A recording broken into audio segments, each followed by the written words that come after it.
फिर से एक साउंड सुनाई दिया। तूने ऐसा क्यों किया? तूने मुझे लात क्यों मारी? अब देख मैं तेरे साथ क्या करता हूं। यह सुनने के बाद नील को डर लगा। नील को अंदर अंदर पता था कि यह साउंड किसका है। एंड नील ये बात अपने मम्मी पापा से छुपाई। हाय गाइस, मैं हूं सोनू आपके साथ और आप देख रहे हो talk with Sonu. Welcome back to another brand new episode of this channel.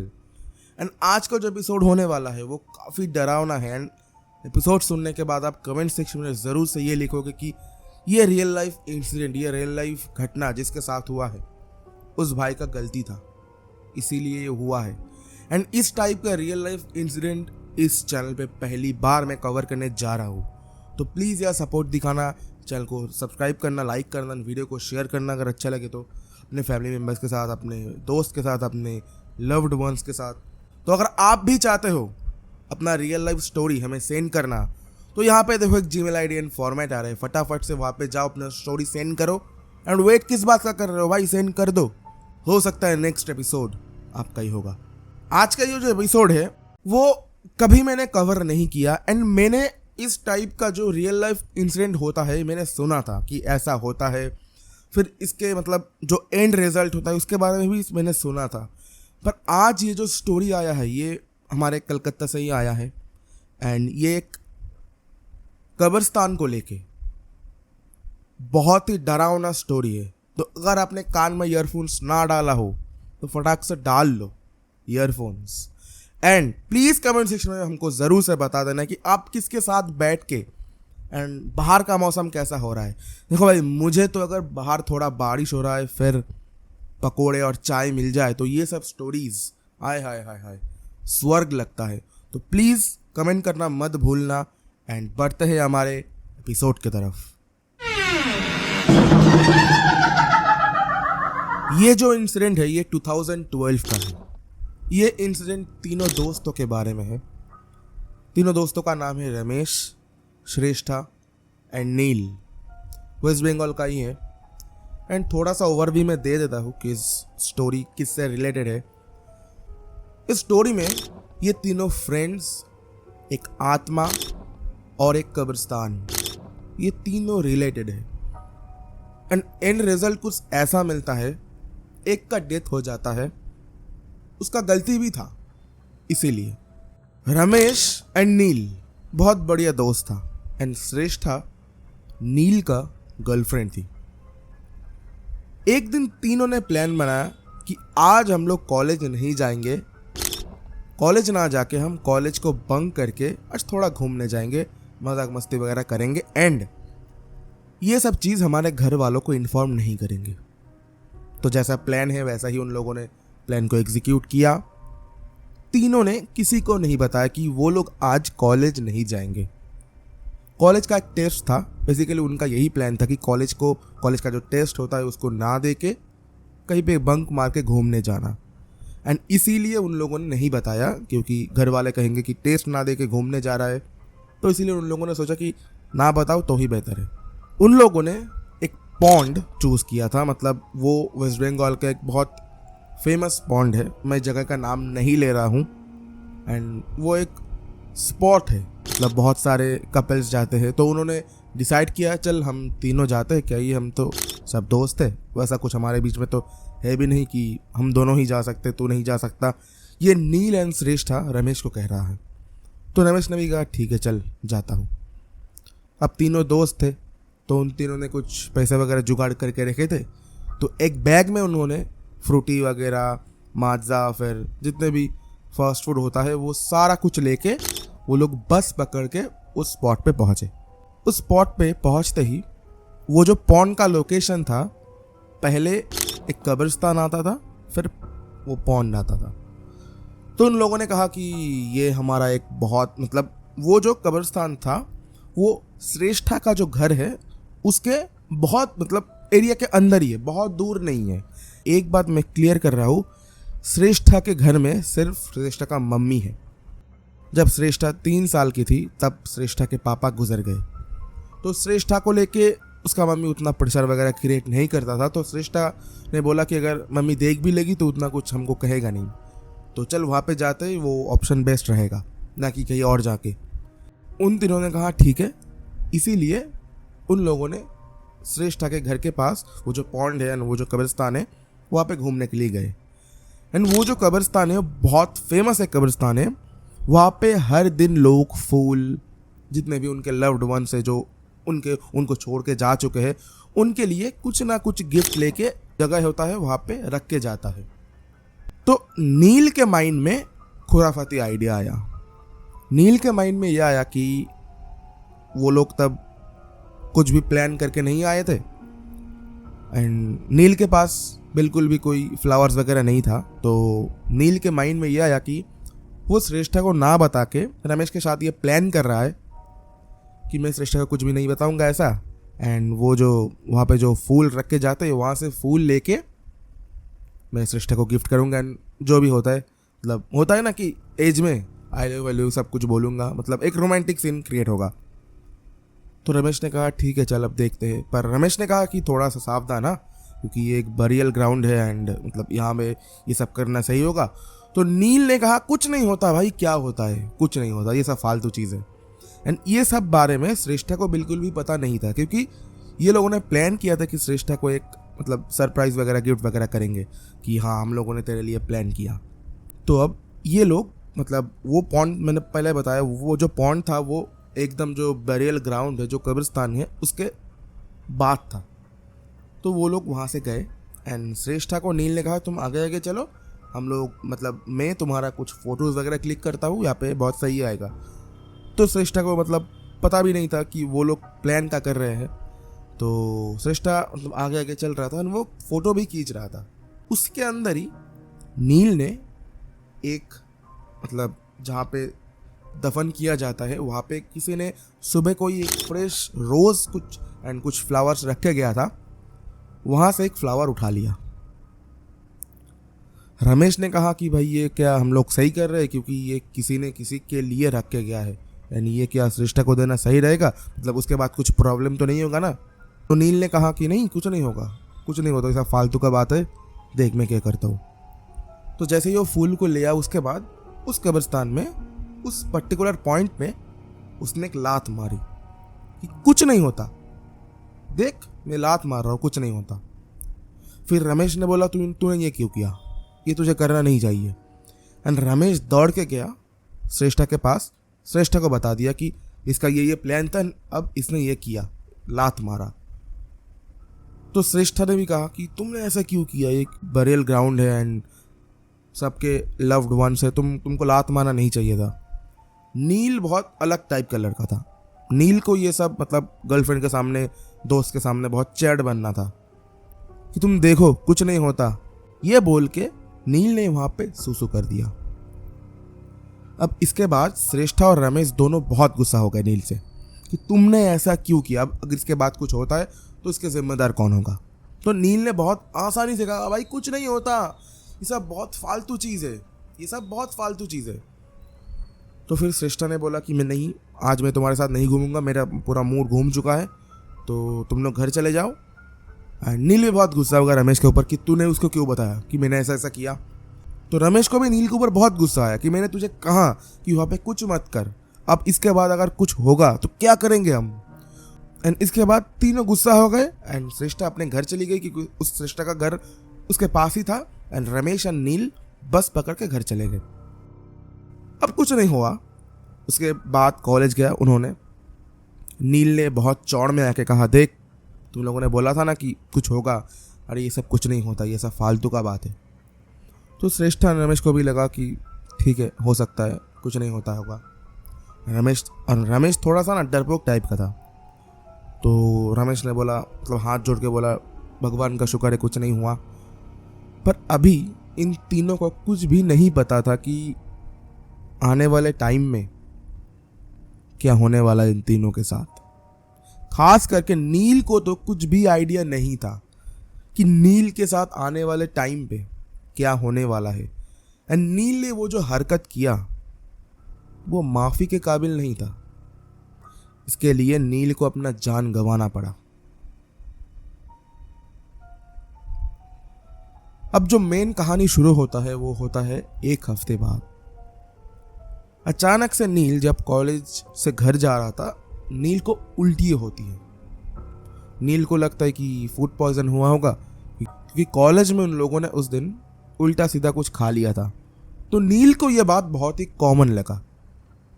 नील घर गए, मम्मी पापा को बोला कि मुझे थोड़ा वॉमिटिंग हो रहा है, तो अभी मुझे खाना मत दो, क्योंकि नील कॉलेज से आने के बाद खाना खाता है, फिर सोता है, फिर अपना जो वर्क होता है वो सब करता है। जब वो घर पहुंचा उसके बाद भी नील को कंटिन्यूअसली वॉमिटिंग हो रहा था। नील के मम्मी ने नील से पूछा कि बेटा आज तूने कुछ गलत खाया क्या, इतना तो होता नहीं है। तो नील ने कहा नहीं मम्मी, हमने तो ऐसा ऐसा खा, पर उतना कुछ गलत नहीं खा कि मतलब उतना भी कुछ नहीं खा कि इतना उल्टी हो गई। एंड ये सब बोलने के बाद नील ने कहा कि मुझे थोड़ा सा थकान सा महसूस हो रहा है, तो मैं घर रूम पे जा रहा हूँ सोने के लिए। तो नील के मम्मी ने कहा ठीक है तू जा रेस्ट कर, और रात तो अगर भूख लगता है तो मुझे बता देना, मैं रोटी या कुछ भी जो तू खाएगा मैं बना दूंगा। अब नील चला गया रूम पे। जैसे ही नील को नींद आने लगा, नील ने एक बहुत अजीब सा साउंड सुना, एंड वो साउंड काफी डरावना था। एंड वो साउंड कुछ ऐसा था, तूने क्यों किया ऐसा? तूने मेरे पे क्यों लात मारी? ये सुनने के बाद नील सो रहा था। नील ने थोड़ा ऐसा किया, किसने बोला, क्योंकि उस रूम पे नील के अलावा कोई नहीं था। नील को लगा शायद से रमेश आया होगा, एंड रमेश तो मस्ती मजाक कर रहा। तो नील ने उठ के दरवाजा, मतलब नील के एकदम रूम के बाजू में ही विंडो था, विंडो खोला। नील ने देखा कोई नहीं है, एंड तभी मतलब पूरा अंधकार हो चुका था।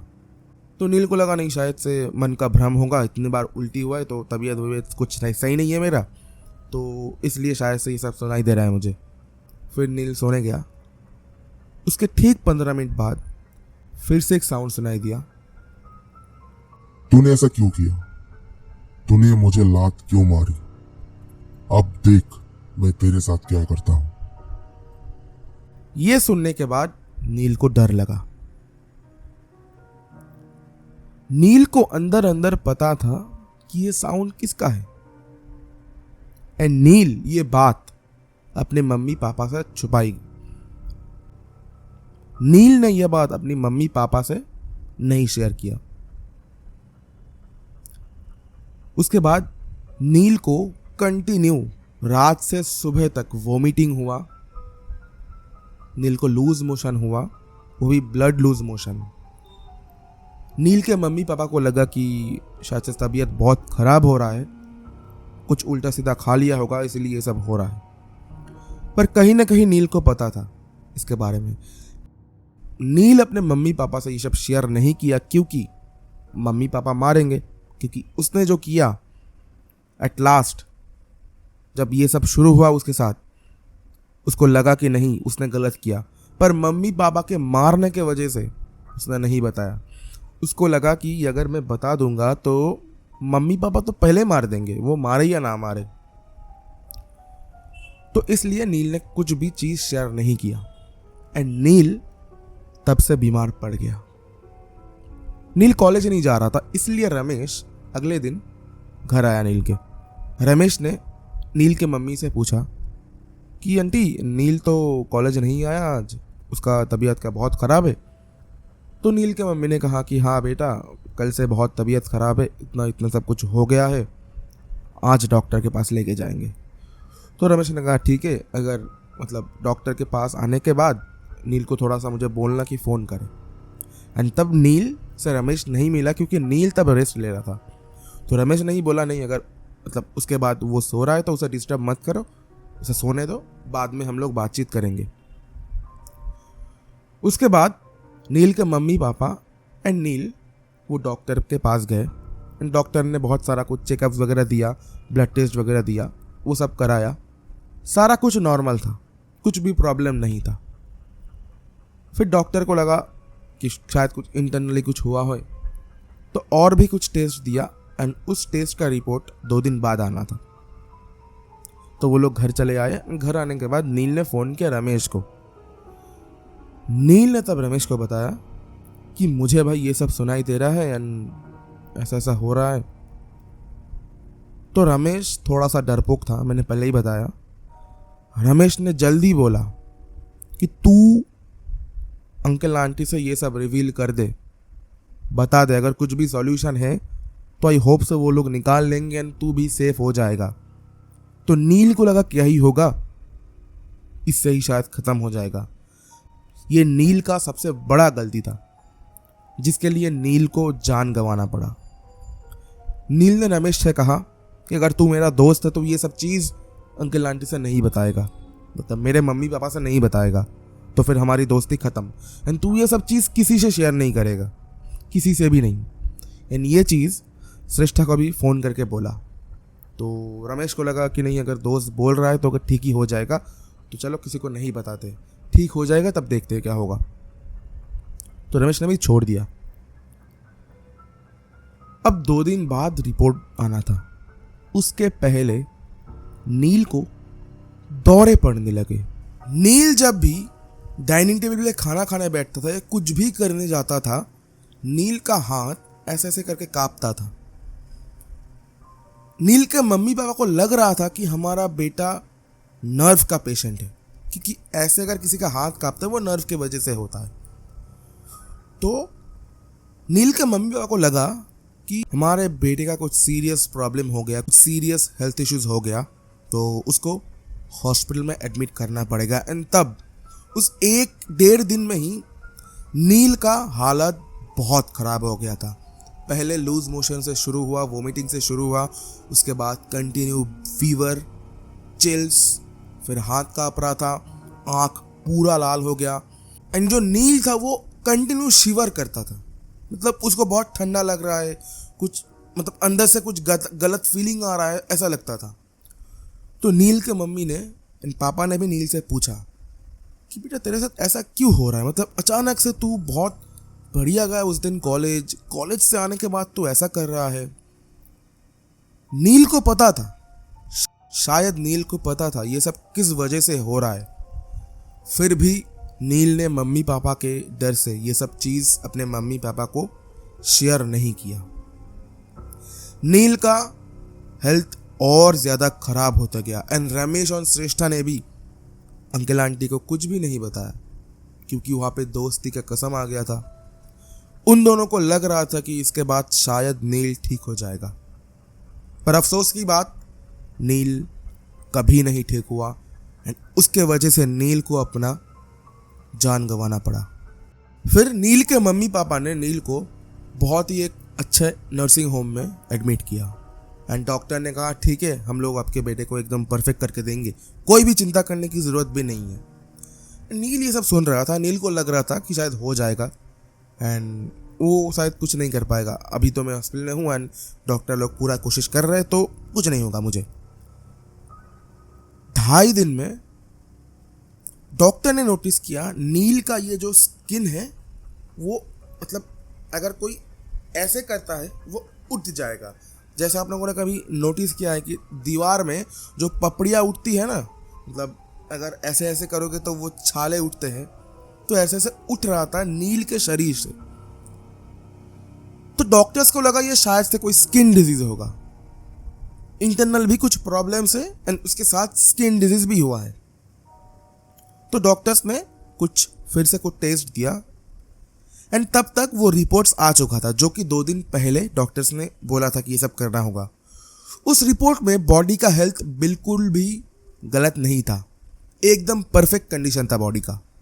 तो फिर नील के मम्मी को लगा कि ये कैसे हो सकता है, रिपोर्ट्स में सारा कुछ चीज़ परफेक्ट आ रहा है पर हमारे बेटे का तो हेल्थ बहुत घटिया है, ये कैसे हो सकता है। एंड डॉक्टर को भी लगा ये कैसे हो सकता है, रिपोर्ट में सब कुछ सही चीज़ दिखा रहा है पर पेशेंट का जो कंडीशन है वो दिन ब दिन घटिया होता जा रहा है।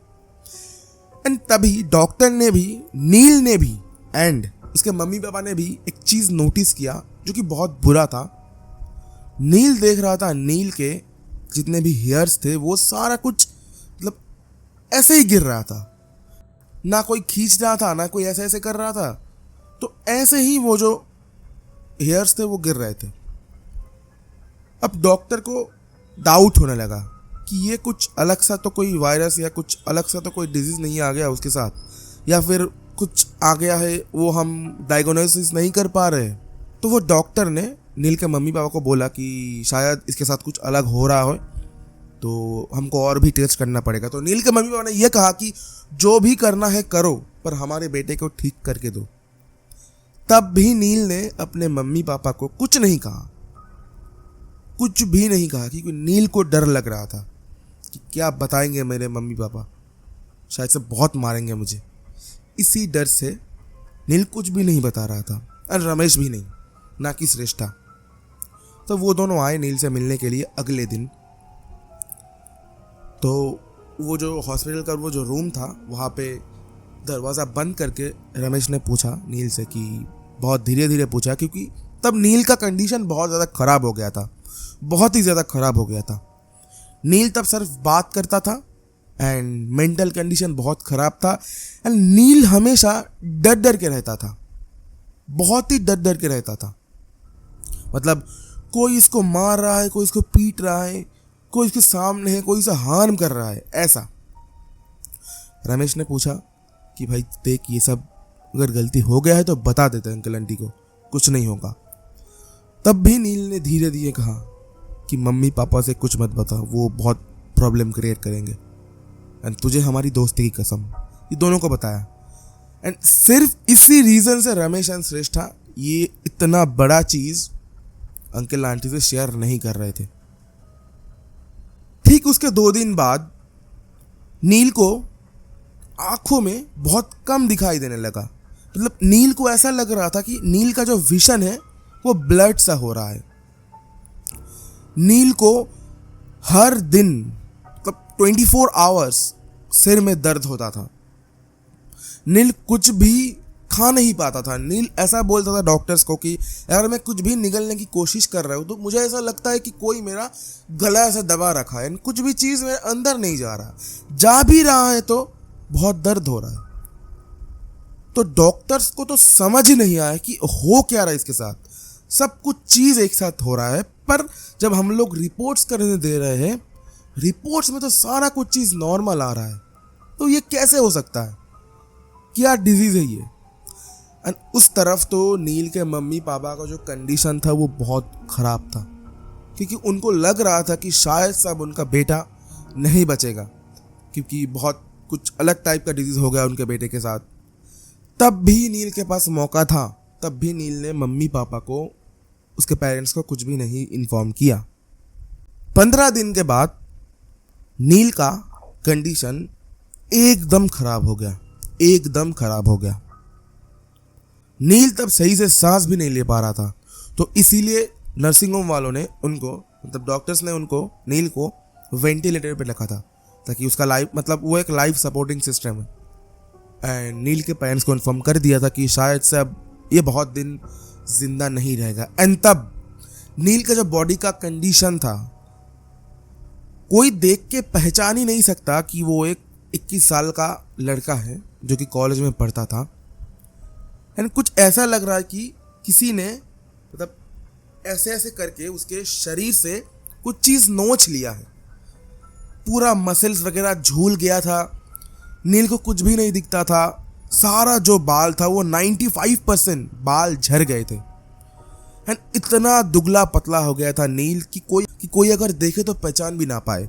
रमेश एंड श्रेष्ठा को बहुत डर लगने लगा कि अगर ये सब चीज़ उनके साथ भी होगा तो क्या करेंगे वो लोग, क्योंकि उन लोगों को बहुत अच्छी तरीके से पता था कि ये सब चीज़ नील के साथ क्यों हो रहा है। तो उस दिन रमेश एंड श्रेष्ठा ने नील के मम्मी पापा को सारा कुछ चीज़ रोते रोते बता दिया। अंकल आंटी ऐसा ऐसा हो रहा था, नील ने हमको बताया था कि ना बोल, हमारा दोस्ती टूट जाएगा, तो इसलिए हम लोगों ने आपसे छुपाई। पर अब अगर नील इस मोड़ पे है जहाँ पे मैं कुछ भी बताऊँ तो भी नील नहीं समझेगा, कुछ ना बताऊँ तो भी उसके लिए कुछ भी नहीं है। तो इसीलिए मैं आज आपको बोल रहा हूं। ये सुनने के बाद नील के मम्मी पापा लोग बहुत गुस्सा हो गए थे दोनों पे, एंड यही बता रहा था कि तुम दोनों ने क्यों छुपा ये सब बात मेरे से। अगर नील ने ये सब किया तो तुमने क्यों नहीं बताया। उसके बाद उसी दिन नील के मम्मी पापा ने एक बाबा से कांटेक्ट किया जो कि नील के एरिया में ही थे, एंड वो बहुत फेमस मतलब तांत्रिक थे जो कि ये सब मैजिक ब्लैक मैजिक वगैरह में बहुत एक्सपर्ट थे। तो उनको बुलाया कि अगर कुछ भी हो सकता है तो वही कर सकता है, एंड तब डॉक्टर्स को लगता था कि ये कर क्या रहा है मतलब। तो नील के मम्मी पापा ने कहा कि हम लोग नील को मतलब हमारे मतलब वो बॉन्ड एक सिग्नेचर होता है उस पर साइन करके हम लोग घर ले जा रहे हैं, क्योंकि वहाँ पे तो ट्रीटमेंट कुछ नहीं होगा। तो फिर नील को घर लाया गया, एंड घर लाते ही जब बाबा ने वो जो तांत्रिक था जब नील को देखा, जब नील को देखा, देखने के बाद बाबा ने यही कहा कि अब बहुत देर हो चुका है। ये सब चीज अगर नील पहले दिन, दूसरे दिन या 3 दिन के अंदर बता देता, ये रमेश या श्रेष्ठा भी नील के मम्मी पापा से ये सब चीज रिवील कर देते तो शायद नील को बचाया जा सकता था, पर अब बहुत देर हो चुका है। नील ने जिस कब्र के ऊपर लात मारा था, सुसु किया था, उस आत्मा को बहुत डिसरेस्पेक्ट फील हुआ, एंड वो नील को अपने साथ ले जाना चाहता है। एंड नील को ये बात पता था, पर नील छुपाए रखा सबसे। नील को लग रहा था कि अगर वो बता देगा अपने मम्मी पापा को, अपने पेरेंट्स को, तो मम्मी पापा तो पहले ही मार देंगे, वो आत्मा मारे या ना मारे। तो अब ये सुनने के बाद नील के मम्मी पापा एकदम फूट फूट के रो रहे थे कि अब हम क्या करेंगे। नील के मम्मी पापा ने यह भी कहा कि उनका जो ज़मीन, उनका जो भी है वो सारा कुछ बाबा के नाम पे कर देंगे, बस बेटे को बचा ले। पर बाबा ने तब कह दिया था कि अब कुछ नहीं हो सकता, अब दुनिया का कोई भी ऐसा ताकत नहीं है जो नील को बचा सकता है, क्योंकि अब बहुत देर हो चुका है। एंड उसके ठीक अगले दिन ही नील सबको छोड़ के जा चुका था। नील के मम्मी पापा बहुत रो रहे थे, एंड रमेश को एंड श्रेष्ठा को सिर्फ यही बता रहे थे कि काश तुमने बता दिया होता तो शायद से तुम्हारा दोस्त आज तुम्हारे साथ होता। एंड रमेश को भी एंड श्रेष्ठा को भी यही डर लग रहा था कि हमारे साथ कुछ हो या ना हो। तो फिर जो तांत्रिक बाबा थे उनको पहले ही बताया था कि वो जो आत्मा थी, उस आत्मा का सिर्फ और सिर्फ क्रोध नील के ऊपर ही गया, क्योंकि नील ने लात मारी, उसके बाद उसके ऊपर सुसु किया। तो ये सब चीज़ बहुत डिसरेस्पेक्टफुल होता है किसी के लिए भी, हम इंसान के लिए भी। तो वो तो एक आत्मा है, इसीलिए सब चीज़ हुआ। एंड तांत्रिक बाबा ने यही कहा कि रमेश एंड श्रेष्ठा के साथ ऐसा कुछ भी नहीं होगा, क्योंकि उन लोगों ने कुछ किया भी नहीं है। एंड जबकि नील वो कर रहा था, उन दोनों ने ही उसको रोका था, पर उसने नहीं सुना। इसीलिए वो जो आत्मा थी वो कुछ भी नहीं करेगा रमेश एंड श्रेष्ठा को। तो यही था आज का कहानी, आज का रियल लाइफ इंसिडेंट। बहुत ही दुखजनक घटना है, क्योंकि किसी माँ बाप ने अपने बेटा खोया जो कि सिर्फ 21 साल का था, किसी ने अपने दोस्त खोया, किसी ने अपना बॉयफ्रेंड खोया, कोई भी है लाइफ पार्टनर। तो मुझे ना मतलब अगर मुझे कुछ आपको सजेशन देना है कि अगर तुमने भी कुछ मतलब ऐसा कर रहे हो ना, एंड अगर तुमको भी लगता है कि ये सब कुछ नहीं होता है, इतना सा टाइम के लिए सिर्फ चैट बनना है, तो ये सब मत करो। क्योंकि आप लोगों ने सुना इस इंसिडेंट में कि कैसे एक 21 साल के लड़के ने सिर्फ और सिर्फ 15 दिन के अंदर जान गंवाई। एंड कितना तकलीफ हुआ उस नील को, कितना तकलीफ हुआ इस 15 दिन में। शरीर खोखला होने लगा, शरीर में से जो भी मांस था वो पूरा सूखने लगा। अब वो तो नील को पता हो रहा था कि नील के अंदर क्या हो रहा है, पर नील तब उस कंडीशन में था ही नहीं 1 हफ्ते के बाद कि वो बता पाए। तो मैं तो हाथ जोड़ के यही करूँगा कि अगर कुछ भी गलती हो भी जाता है तो वहीं पे ना हाथ जोड़ के बोल दो कि गलती हो गया, माफ़ कर दो। मैंने बहुत सारे लोगों को देखा है कि रास्ते पे कहीं पे भी जा रहा है, कहीं पे भी सुसु कर दे रहा है। कोई भी मतलब पेड़ दिख रहा है कि वहाँ पे सुसु कर दे रहा है, या कुछ भी कर रहा है वहाँ पे। तो भाई ऐसा मत करो, कि कोई ऐसा इंसिडेंट अब के ज़माने में बहुत कम सुनने को मिलता है, पर ये विलेज एरियाज में बहुत होता है। अगर मतलब जो भी देख रहे हो, अगर आपका कोई ट्रक ड्राइवर कोई मतलब मान लो कुछ रिलेटिव वगैरह है, या आप किसी को पहचानते हो जो ट्रक चलाता है, उनसे पूछना, वो ना जब ट्रक में कुछ खाना खाते हैं या कहीं पे भी मल मूत्र त्याग करते हैं, तो वो लोग पहले ना ऐसे हाथ जोड़कर प्रणाम कर लेता है, या बोलता है कि अगर कोई है तो वहाँ पे हट जाए। अगर खाने का बारी आता तो एक दाना पहले देता है फिर खाता है। ये एक रूल है कि कोई भी अगर वहाँ पे प्रेजेंट है तो उनको वे रेस्पेक्ट होता है, ना कि डिसरेस्पेक्ट करना। तो अगर सुनना, एंड अगर आप भी ये सब चैट बनने के लिए सिर्फ ये करोगे ना, तो नील जैसा ही हालत होगा। तो ये था अच्छा कहानी। आई होप आपको अच्छा लगा होगा, एंड मुझे अच्छा लगा है, पर बहुत गलत भी हुआ है मुझे। बट इस बात का एक मतलब अंदर से हो रहा था, अगर नील बता देता अपने मम्मी पापा को तो शायद आज नील हमारे साथ होता। नील ने ही आज हमको ये स्टोरी सेंड किया होता, पर ऐसा हुआ नहीं। नील ने अपना लाइफ गंवाया सिर्फ नील के वजह से ही। एंड वो जो नील ने किया, वो जो हरकत, वो काफ़ी गलत था। मैं मानता हूँ वो बहुत गलत था।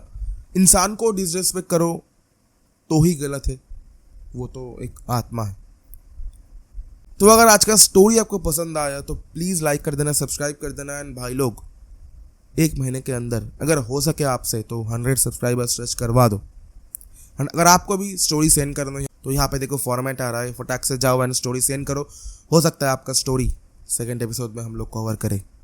तो मिलते हैं आपको नेक्स्ट एपिसोड में ऐसे ही एक डरावना घटना लेके। एंड तब तक के लिए जय हिंद, वंदे मातरम, बाय।